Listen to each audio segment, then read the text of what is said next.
Last episode. Bakit ba may mga taong hindi man lang marunong kumatok?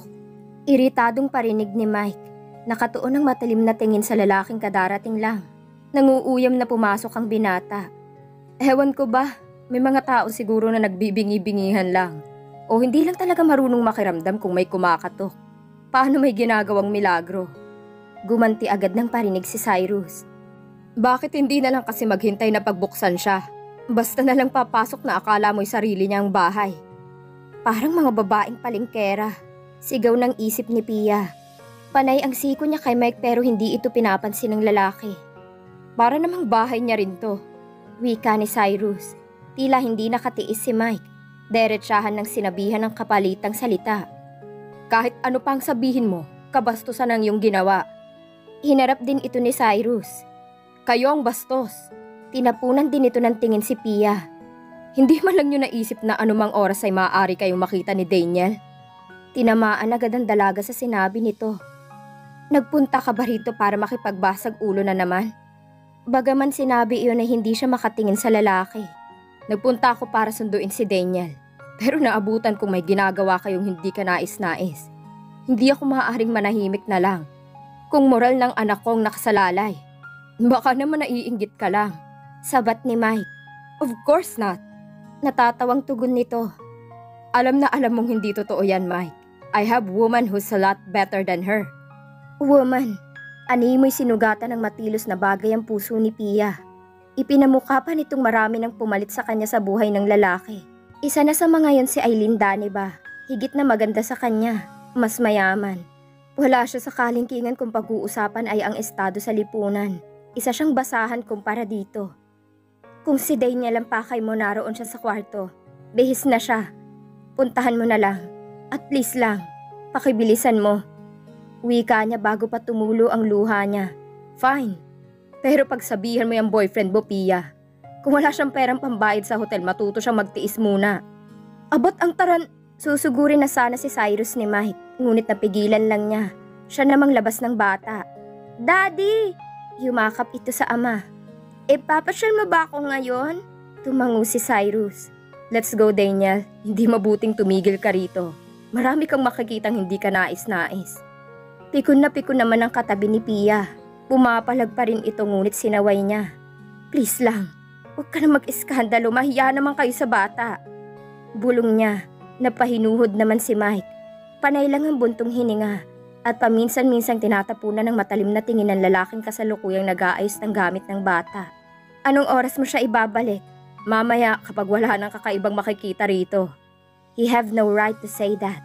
Ni hindi nito alam ang totoo niyang nararamdaman ng maabutan itong hinahalikan siya ni Mike. Ngunit hindi siya maaaring makapagpaliwanag. Bukod sa kaharap niya ang nobyo, mabilis nang nakaalis ang lalaki. Ugong na lang ng sasakyan itong kanyang narinig. Inaasahan na ni Pia ang gagawin ni Mike at hindi nga siya nagkamali ng hinala. Singhal agad nitong sinalubong niya. Pagsabihan mo yung mayabang na ama ng anak mo. Seryoso ang anyong hinarap niyang lalaki. May katwiran si Cyrus. Hindi natin dapat ginagawa yun lalo na kung nahariyan lang ang bata. Sinabi ko na nga ba, ipagtatanggol mo na naman ang lalaki na yon. Gigil na gigil ito. Parang gusto na naman siyang masaktan. But she is determined to stop the nonsense argument. Kung nagpunta ka lang dito para awahin ako, umalis ka na. The last thing I want to hear is you shouting at me. Sandaling natahimik si Mike. Pagkatapos ay formal siyang hinarap. I came to apologize because I behaved badly the other night. Wala yun. Sanay na ako. Malamig niyang tugon. And secondly, to announce a good news. Napabangon siya ng tingin. May kakaibang kinang sa mga mata ng kaharap. A shiver of premonition ran through her. Anong good news yun? Ginagap nitong palad niya. Hinaplos-aplos ang daliring kinasusuotan ng engagement ring. Nakumpleto ko na ang pondo para sa pambili ng bahay. Bahay? Yes, our house. Remember? May nakuha akong malaking komisyon. Solong-solo ko ang 30 deal. May pera na rin para makapagsimula tayo ng maliit na negosyo. Pia was stunned. Hindi maaari. Mauun siya mipayata ang kanyang plano. You mean, pwede na nating i-set up kung kailan ang araw ng kasal? Of course! Ano bang nangyayari sa'yo? Wala. Tumayo si Mike at tinungo ang kinalalagyan ng phone. Now tatawag ako sa office para may arrange para sa atin ang kopya ng deed of sale. Ngayon din. Wag! Maagat na naagaw ni Pia ang telepono. Kumulubot ang noo ng lalaki. What's going on, Pia? Can you tell me why are you behaving like that? Bakit ka nagkakaganyan? Maupo ka muna, Mike. May mahalaga akong sasabihin sa'yo. Sumunod ang lalaki. Ngunit ilang minuto nang nakakalipas ay panay lang ang pakawala niya ng buntong hininga. Tama ba ang kanyang gagawin? She's now at the point of no return. Oras na sabihin niya yon sa lalaki, kailangan niyang harapin ang kahihinat na ng lahat.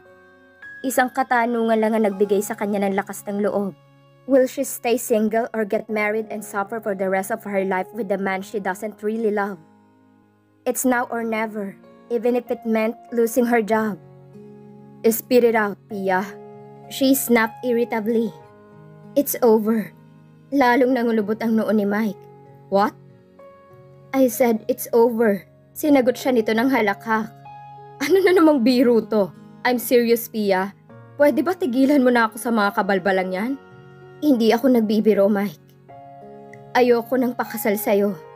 Inalis niya ang singsing at inilagay yun sa palad ng lalaki. I'm sorry. Tulalang napabalik ng upuan si Mike. People tend to dream too much, she said almost painfully. Wala akong pinangarap nun kundi mabuo ang pamilya ko. Ang makakilala na lalaking tatanggap sa akin at sa anak ko. Pero tinanggap ko kayo. But not completely, Mike. Hindi mo gustong humalo sa magiging pamilya natin si Daniel. Tinanggap mo lang siya sa salita, but you didn't accept him as your own. Yun lang ba? Kung gusto mo, pahayag na akong tumira siya kasama natin sa bahay. Aalagaan ko siya. Ituturing kong parang sarili kong anak. But it's too late. Nasabunutan ni Mike ang sarili. Napakababaw ng dahilan mo, Pia. Para yun lang? Ayaw mo na magpakasal sa akin? Sa lahat ng ayaw niya ay ang makasakit ng damdamin ng iba. Kaya nagdurusa rin siya habang sinasabi yun sa lalaki. Kung mababaw para sa'yo, sa akin hindi. Give me a valid reason. Giit nito. I cannot take you. Ang mga hindi ka nais-nais mong ugali. You have a very low opinion on me. Paano mo pakakasalan ng babaeng gamunggo sa paningin mo? Hindi totoo yan. You are everything to me. Ang dahilan ng lahat ng pagsisikap ko. Mahal na mahal kita. Nagsusumamo ang tinig na wika ni Mike. Hindi ko yun naramdaman kahit kailan. Ni minsan ba inisip mo kung ano ang nararamdaman ko kapag ipinapahiya mo ako sa harap ng ibang tao? Masyado mo akong saktan. Mapatingin lang ako sa ibang direksyon, akala mo pinagtataksilan na kita. Dahil masyado kitang mahal, Pia. Right. Sobra-sobra ka kung magmahal. At kung anumang labis ay masama, nakakasakit. Masyadong mahigpit at hindi ako makahinga. Hindi ko kayang pakibagayan kahabang buhay. Bakit hindi mo na lang aminin? Hindi mo naman talaga ako minahal. Buong pait na wika ni Mike. Maybe you're right. I was just confused between gratitude and love. Marami kang naitulong sa akin, and I'm thankful for that. But I can't love you. You can't love me the way you love Cyrus? Tumungo siya. Ganoon ba talaga ka-obvious ang kanyang damdamin? Hindi kasali si Cyrus sa usapan. Matagal nang tapos sa amin ang lahat. Pero mahal mo pa rin siya, hindi ba? Muli ay katahimikan na naghari. Umamin ka na, Pia. Matagal ko nang nararamdaman ito. Everything between us is smoothly flowing. Until he came into the scene. Ang akala mo ba hindi ko napapansin ang lihim niyong sulyapan noong una kayong magkita sa restaurant? Kung paano ka umiwas sa kanya. Pero hindi mo magawa dahil mahal mo siya, hindi ba? She helplessly nodded. Narinig niyang bumuntong hininga si Mike. I'm sorry. Masakit sa akin. Aminado ko. Pero mas masakit sa akin malaman kapag huli na ang lahat. Hindi ko rin nahayaang magdusang magiging pamilya natin kung sakali. Doon lang siya nakahinga ng maluwag. Bumuhos lahat ng luhang hindi makalabas kanina. Naiintindihan siya ni Mike. Maraming salamat. Niyakap siya nito ng buong higpit. It's over then. Marahan siyang tumango. Friends? He offered his hands. She took it, smiling. Friends, one last question.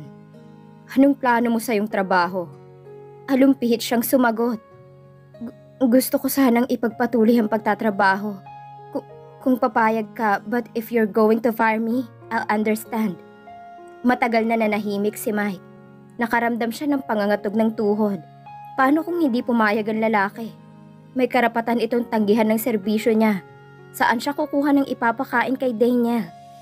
Unti-unting gumuhit ang ngiti sa mukha nito. Oo naman, you will stay in the company. Kung gusto mo, ire-recommenda pa kita for promotion. Your performance is remarkable. Hindi ko pwedeng sayangin ang revenues na makukuha ng kumpanya sa pamamagitan mo. Thank you, Mike. Paulit-ulit niyang sinambit ang mga katagang yon. He gave her last kiss on the cheeks. Before he left, naiwan naman na nakahinga ng maluwag si Pia. Hindi sumira sa usapan si Cyrus. Bago magtakip silim ay naroon na ito at hinihatid na si Daniel. Medyo ngumingiti na ito. Marahil ay dahil kasama niya si Daniel na nagbibigay kaligayahan sa kanya. Mabuti naman at wala na si Mike. Kanina pa umalis, kung yan ang sasabihin mo. Sunod-sunod niyang wika. I'm sorry, Pia, I didn't meant to interfere with your personal activities. Gusto ko lang isipin mo rin ang kapakanan ng bata. I'm sorry too, nakalimot ako. Isa pa hindi ko inaasahang gagawin yun ni Mike. Kararating lang din niya.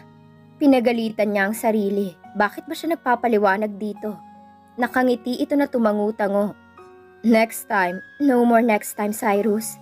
Tinapos ko ng lahat sa amin. Pakiramdam niya ay kailangan sabihin niya yun sa lalaki. Importanteng malaman nito. Hindi niya alam kung nangangarap lang siya o namamalit mata. Nakita niyang ngumiti ng pagkatamis-tamis si Cyrus habang palabas ng pinto. Hindi pa siya nakontento. Bahagya niyang hinawi ang kortina sa bintana at tinanaw ito hanggang sa labas. He was really smiling. Napakagaan ng pakiramdam niya ng sandaling yon. Pakiramdam niya isang napakalaking batong natanggal sa pagkakadagan sa kanyang balikat. This is another day for her. Single but happy. Patuloy sa pag-usad ang buhay. At haharapin ngayon ng may ngiti sa labi. So what if she's a single mom? Tatanda siyang masaya dahil naroon ang anak sa tabi niya. Pasipol-sipol pa si Pia habang naliligo. Mamaya ay narinig niyang tumunog ang telepono. Inutusan niya ang anak na sagutin yon. Mami, si Daddy kakausapin ka raw. Her heart sang with joy. Kung bakit, hindi niya alam. Sabihin mo sandali lang. Pero tila hindi na yun narinig ng bata. Nagmamadali siyang nagbanlaw at nagtapis. Nakangiti niyang dinampot ang auditibo. I'm sorry, alam kong nasa shower ka. Sasabihin ko na sanang tatawag na lang ulit ako pero naiwan na yata ni Daniel ang phone. Paliwanag nito. Okay lang, tapos na naman ako. Iniwan ka kaagad ni Daniel? Milagro. Hindi makapaniwala si Pia. Dati-rati kapag tumatawag ito halos hindi ibaba ng bata ang telepono. Oo nga eh. Ano bang ginagawa niya? Sinilip niya sa bintana ang anak. Ayun, kaya pala nagmamadali may nilalarong napaka-cute na aso. Nadampot yata ni Marky sa kalsada. Cute na aso lang palang makakaribal ko sa kanya. Magkapanabay silang tumawa. By the way, I called to ask a favor. Nandito ako sa malaking bahay, hindi ko maiwan ng mga karpentero. Kailangang may magbigay ng instructions para sa interior designs. Pwede mo bang idaan dito si Daniel? Sure, total linggo naman. Pagkatapos namin magsimba, idadaan ko siya riyan. Patapos ng renovations ng bahay. Kaya sabik din siyang makita ang loob nito. Sana ay imbitahan din siya ni Cyrus sa loob. Thanks, darling. Putol ng kabilang linya ay hawak pa rin niyang auditibo. Ngayon lang muling binigkas ni Cyrus ang term of endearment na yon. Ngayon lang matapos ang mahabang taon na lumipas. Paulit-ulit siyang umiling. Ilang beses ba niyang isisiksik sa isipan na imposibleng mahalin siyang muli ng lalaki? May nobya na ito na pag-aalayan pa nga ng bahay. Buhat sa labas ng malaking bahay ay tanaw ni Pia ang malaking pagbabago nito. Ang malawak na bakuran ay natamnan na ng mga namumulaklak na rosas. Sa kaliwang bahagi ay may mini playground. Dito pa lang ay batid na niya ang layunin ng lalaki, ang bumuo ng pamilya, at magkaroon ng maraming anak na maglalaro sa bakurang yon. Sa piling ni Eileen, nadluwag na naman siya. Balak sana niyang hingi ng permiso ni Cyrus na panoorin niyang ginagawa ng mga karpentero at designer sa loob ng bahay. Ipinarada niya sa labas ng gate ang kotse. Baba na anak, hanggang dito lang si Mommy. Malungkot na wika ni Pia sa anak. Hindi mo ba sisilipin ang room ko, Mami? Nagitla siya. Aling room? Itinuro ni Daniel ang 3 bintana sa bahaging kanan ng bahay. Sabi ni Daddy, yan daw ang magiging kwarto ko para may tutulugan daw ako pagkasama ko siya. Kagyat ding guminhawa ang nanikip niyang dibdib. Bumusina siya at may gwardyang nagbukas ng gate. Lumabas buhat sa main door si Cyrus.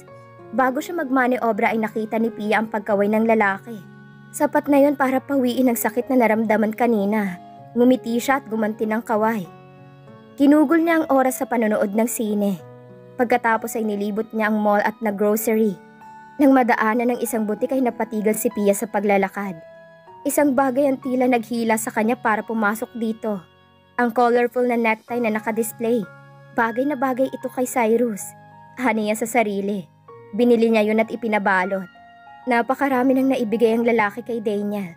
Panahon naman siguro na ito naman ang magregalo sa ama. Tiyak na matutuwa ang lalaki. Nakangiti siya habang nagmamaneho. Plinano niya sa isip kung paano palihim na ibibigay sa anak ang regalo upang itong mag-abot kay Cyrus. Pero parang sinusumbatan siya ng budhi. Si Daniel nga ba ang dahilan kung bakit niya yun binili? O talagang gusto niyang regaluhan ng lalaki? Ilang araw na niyang naiisip na malapit na ang kaarawan nito. Nang makabalik sa bahay ay naroon na sina Cyrus at Daniel. Sinalubong siya ng una ng isang long-stemmed rose. Ipinabibigay sa'yo ng anak mo. Tinanggap niya yon sa pag-aakalang si Daniel talagang nagpabigay. Kung si Cyrus isang piraso ng pulang rosas ang ibibigay nito sa kanya, dala ang paper bag. Hinila niya ang anak papasok ng kwarto. May ibinulong sa kanya si Daniel.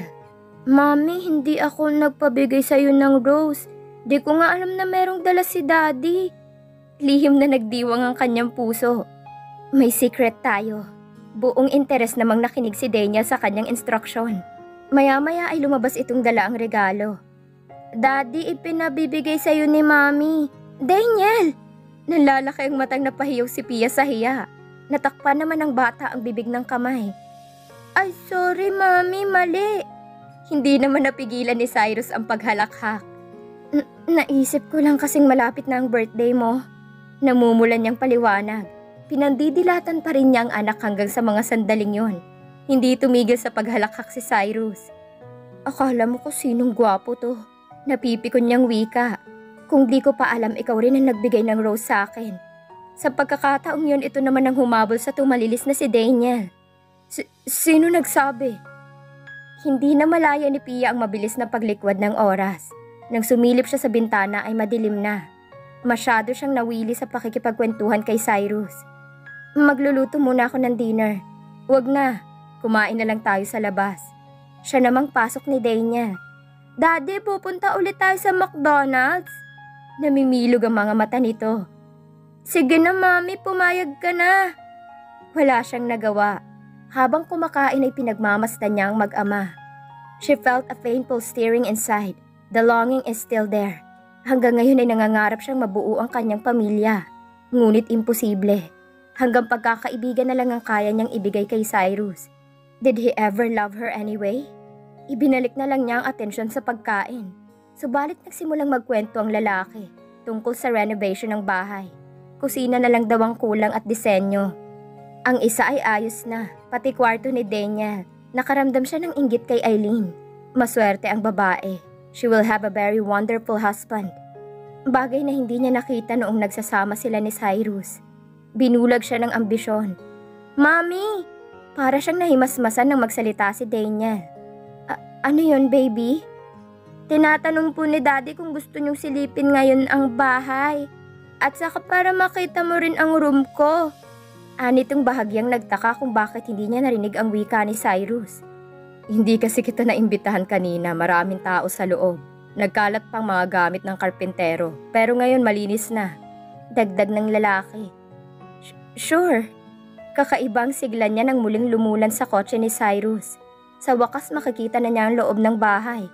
Siguradong malaki na ang ipinagbago niyon.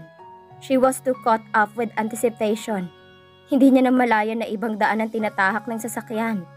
Ilang minuto pa'y pumarada na sila sa harap ng bahay ng magulang. Iiwan na lang natin dito si Daniel. Sinulyapan niya sa likuran ang bata, tulog na tulog ito. Nagtaka siya dahil parang inaasahan na ng magulang ang kanilang pagdating. Tayo na, Pia. May kakaibang damdaming idinulot sa kanyang salitang yun ng lalaki. Maybe it's because of the mellow tone of his voice. Sinadya ko talagang iwan sa mga magulang mo si Daniel. Pagtatapat sa kanya ni Cyrus habang nagmamaneho papunta sa malaking bahay. Bakit? May importante akong sasabihin. Malapit na kasi akong lumipat sa bahay. Once and for all, I want to formally speak with you. Biglang kinutuban ng hindi maganda si Pia. Ang paglipat nito ay nangangahulugan ng nalalapit na pagsasama ng lalaki at ni Eileen. Bakit kailangan siya nitong kausapin? Hihilingin ba nitong permiso niya para doon tumira si Dania? No, hindi siya makakapayag. Aniya sa sarili. Bakit hindi mo nasimulan ngayon pa lang? Nangahamon ang kanyang tinig. Mabuti nang magkaalaman agad para marinig din itong kanyang kasagutan. Okay, since you're insisting, huminga muna ito ng malalim. Gusto kong ipaalam sa'yo na inilagay ko ang pangalan ni Daniel sa aking last will and testament bilang solong tagapagmana ko. Tama ba ang narinig niya? Bakit si Daniel lang? Para kung sakali may mangyari sa akin, hindi ko siya maiiwang walang kinabukasan. Agad nitong pakli sa kanyang sasabihin. Bakit si Daniel lang ang kukunin itong tagapagmana? Paano na si Eileen at ang magiging anak ni Cyrus dito? Nalilito man ay hindi na niya nakuhang magtanong. Sa wakas nasulyapan din niya ang pagbabagong nangyari sa loob ng bahay. He had certainly won magic. The ancient mood of the house was mixed with modern designs. Dinala rin siya nito sa hindi pa tapos na kusina. Nakahilera sa loob ang mga bagong kitchen appliances. Mga pinangarap niyang bilhin noong nagsasama sila ni Cyrus. Ang ganda! Nagustuhan mo ba? Bakit siyang tinatanong nito? I liked it. Pamilyar sa kanyang disenyo. May hawig ito sa kusina ng bahay na pinatingnan sa akin noon ni Mike. Hindi siya maaaring magkamali. Nagustuhan niyang kusinang yon. Yung bagay na hindi naman pala kayang bilhin na maangas mong boyfriend. She can't help being amused. Hanggang ngayon ay panay pa rin ang pintas nito kay Mike. Gusto na niyang maniwalang nagsiselos ito sa lalaki. Sa palagay mo, magandang motif na light yellow? Why are you asking me? Hindi ba bumibisita rito si Eileen? Sa wakas ay naisatinig niya. Gusto ko kasing kumuha ng iba pang feminine suggestions. Hanito pagkatapos manahimik saglit. So, it's a surprise. Napakaswerte talagang babae. Para sa akin, napakaganda na nito. Your renovation workforce is very efficient. Cyrus smiled. Tila natuwa ito sa isinagot niya. Let's go upstairs. Ang bahaging yun ang una kong ipinatapos. Nangingislap ang mga mata nito. Nabigla si Pia nang hawakan nito ang kamay niya. Nagwala ang kanyang puso sa labis na kaligayahan. Hindi niya yun inalis. She cherished the moment. This is Daniel's bedroom. Iginaya siya ni Cyrus papasok ng silid. Namamanghang pinagbasdan niya ang kabuuan niyon. Para siyang pumasok sa silid nila sa inuupahang bahay. Lahat ng laruan na nakadisplay sa kwarto nila ay mayroon din noon. Arranged is exactly the same way. It was so thoughtful of him to do this, to make the child feel at home. Maraming salamat, Cyrus. Hindi ko akalaing gagawin mong lahat para lang isipin ni Daniel na naroon siya sa apartment kahit nandito siya. He eyed her seriously. That's not what I am expecting to happen, Pia. I want him to feel at home because I want this house to be his home. Nakaramdam siya ng panginginig ng kalamnan. Kung gusto mong makasama siya ng mahaba-habang panahon, I am willing to give you 4 days a week. Kung gusto mo, 5 araw pa. It's not enough, Pia. Iyon lang ang kaya kong ibigay, Cyrus. You have to make it enough. Kung hihiling ka pa ng higit pa roon, I'm afraid it will be impossible. You have to make it possible, darling. Lalong kinilabutan si Pia. Parang gusto na niyang magtatakbo palabas. Nais niyang puntahan si Daniel sa bahay ng mga magulang at itago ito. Suddenly, Cyrus was smiling. I want to show you the master's bedroom. Bahagya siya nag-alangan ng marating ang pinto ng silid. Natatakot siya. Baka kung ano lang ang makita niya roon. Maaaring naroon ang malaking portrait ni Eileen. O di kaya'y ang mga gamit nito. To her surprise, the room was empty. Walang makikita sa loob kundi ang malaking waterbed sa gitna. She stood there, bewildered. Ang mga bulaklak ng rosa sa bakuran. Ang playground, ang kwarto ni Daniel, ang kusinang gustong-gusto niya at ang mga appliances na pinangarap niya noon. And now this bed. The memory of words spoken long ago echoed in her mind. Cyrus, someday, gusto ko na magkaroon tayo ng malaking waterbed. Gusto ko doon natin maparamdam sa isa't isang pagmamahalan natin. Ipinilig niya ang ulo. Masyado lang siyang nag-ilusyon. The coincidence may be too many, but still they are coincidence. Imposibleng magkatotoo. Pia, hindi niya namalayang nasa likuran na niya si Cyrus at nang pumihit siya ay agad na nagtama ang kanilang mata. Slowly his face lowered onto hers. Malaya siya nitong hinalikan sa mga labi, kasabay ng pagyakap sa bewang niya. Tuluyang nawala siya sa katinuan ng masuyong haplusin ng kamay nitong katawan niya. Wala na siyang pakialam sa bukas, sa sasabihin ng buong mundo, sa lahat. Ang tanging mahalaga ay si Cyrus at ang sandaling ito. Pakiramdam ni Pia ay inilulutang siya sa ulap habang nakahiga roon, kaya ang lalaki. I want you, Pia, and I miss you so much. Buong puso na saad ng binata. Cyrus, I miss you too. The way you made love to me long ago. Biglang huminto sa paghalik sa kanyang lalaki. Bumangon ito tumalikod sa kanya. Magbihis ka na. Lumuluha niyang dinampot ang mga damit sa sahig. I'm so sorry. Masyado ako nagpadala sa aking damdamin. Alam kong hindi ito tama. She felt so foolish. Labish siyang nasaktan sa ginawa ni Cyrus. Ngayon niya lubusang nalaman na wala siyang puwang sa puso nito. Maski ibigay pa niya ang kanyang sarili. Pia, it's okay, Cyrus. Hindi mo kailangang magpaliwanag, na iintindihan ko. Gusto mong maging tapat kay Eileen, and I salute you for that. Hindi yun ang, I said I understand. Napakaswerte talaga niya. Could you do me one last favor? Wala kasi akong dalang sasakyan. Maaari mo ba akong ihatid? Pwede ba maupo ka muna? Gimbal siyang napatingin sa lalaki. There was anger in his eyes. Tahimik siyang bumalik sa pagkakaupo. Listen to me, Pia. Pakiusap kahit ngayon lang. I planned everything. I want to seduce you to convince you. Before I always win our arguments in bed. Pero natauhan ako. Unti-unti siyang nakaramdam ng galit. Kung gayon plinano mo to para pumayag akong ibigay sa'yo si Daniel. Ako naman tong si Hibang. Ang dali ko sanang napapayag ka pero hindi ganon. Hindi lang si Daniel ang gusto ko. Kayong dalawa. At kung kukumbinsihin kita sa pamamagitan ng pang-akit sa'yo, wala pa rin tayong ipinagkaiba sa dati. Tigagal siya sa natuklasan. Cyrus wants her back. Nagpakalayo-layo ako dahil akala ko'y makakalimutan kita. But you haunted me. Bumalik ako, tinanap kita. Hindi naman ako nahirapan. Nung magkita tayo sa restaurant, kitang-kita ko ang galit sa mukha mo. Natakot ako. Pakiramdam ko'y gusto mo akong gantihan. Gusto kitang gantihan. Dahil hindi ko matanggap na pinalitan mo na ako. Hindi ko alam kung gaano ako nagalit ang madampot kong singsing na niregalo ko sa'yo. Si Mike ang nagtapon niyon. Nagselo siya nang makitang hindi ko suot ang engagement ring namin. Pinagbigyan ko lang naman ang hiling ni Daniel na isuot kong mga alahas na bigay mo. And then I saw Daniel. Parang nabura lahat ang sama ng loob ko. You don't know how happy I was when I saw him. Para akong nanalamin magmula noon. Pinagplanuhan kong bawiin kayo. Pero laging nakahadlang si Mike. Kaya inisip kong kahit si Daniel na lang. Bala kong gamitin siya pero sa tuwi na ipinamumukha mo sa akin na hindi mo na ako mahal. Ako pa tong binaligtad mo? Samantalang ikaw ang nagdidiin na meron na akong kapalit. Ipinakilala mo pa sa buong mundo.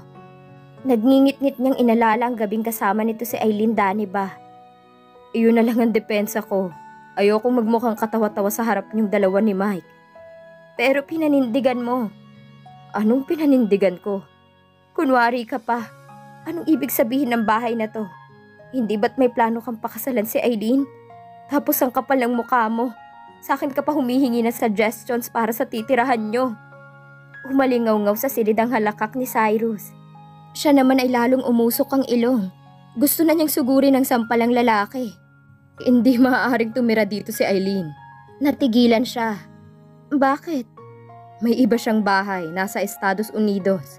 Doon din nakatira ang asawa niya, na nagkataong ex-boss ko.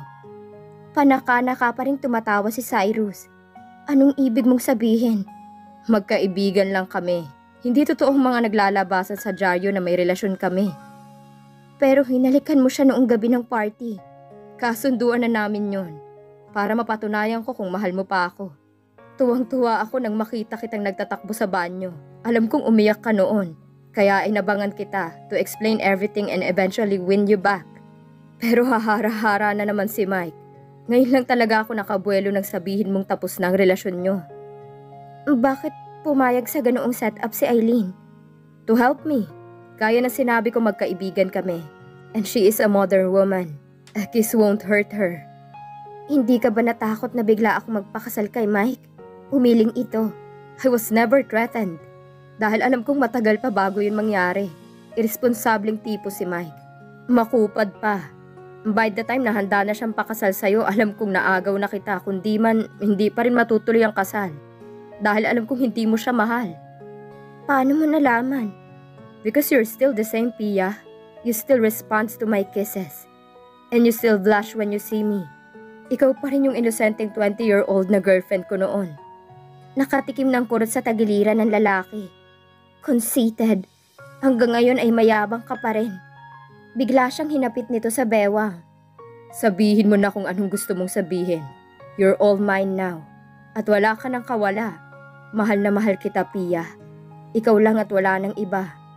Kung meron pang natitirang pangamba sa puso ni Pia, binura na yun ng halik na iginawad ni Cyrus. This will be a beginning for the three of them. Ang simula ng panibagong buhay nila ni Pia at Cyrus. Mahal na mahal din kita, Cyrus.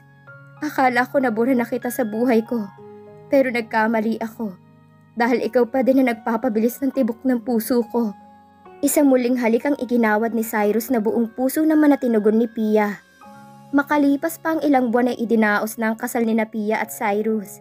Napakasaya ng mag-asawa dahil sa wakas ay mabubuo ng kanilang pamilya. Lalo pat andyan ang kanilang anak na alam nilang magbibigay kulay at pundasyon sa kanilang pagsasama. Nakalipat na rin sila sa napakagandang bahay na pinatayo ni Cyrus para sa pagsisimula ng pagsasama nilang pamilya. Si Mike naman ay nagsisi sa mga nagawa niyang maling pag-uugali kay Pia. Ngunit alam niyang huli na ang lahat at natuto na siya sa lahat ng ginawa niya. Ngayon ay nagsisimula na ulit siyang baguhin ang sarili niya at pag-focus sa trabaho niya. Si Pia ay nag-resign na rin sa trabaho niya sa kahilingan ni Cyrus. Plano nitong bigyan siya ng isang negosyo na mas magiging masaya siya. At para na rin may panahon siya sa kanyang mag-ama. Wala na ngang mahihiling pa si Pia dahil napakasaya na ng buhay niya ngayon. Kontento na siya sa piling ng kanyang pinakamamahal na asawa. At dito na po nagtatapos ang ating kwento. Maraming salamat po.